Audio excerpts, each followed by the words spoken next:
Pera bio u Nemačku da radi na bauštelu, te je zaradio dovoljno za novi BMW i kad ga je kupio, pravac u zavičaj da se pohvali.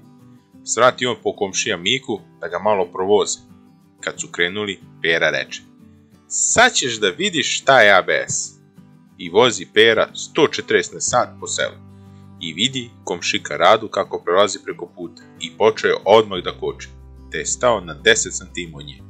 "Si vidio, Miko, šta je ABS?" reče Pera. "A sad ću ja tebi da pokažem šta je ASS, kaže Mika. Sednu oni u Mikinog drugića i voze se oni 80 na sat po selu.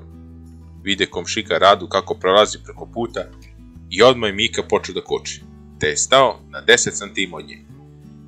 To ti je ASS, ponosno će Mika.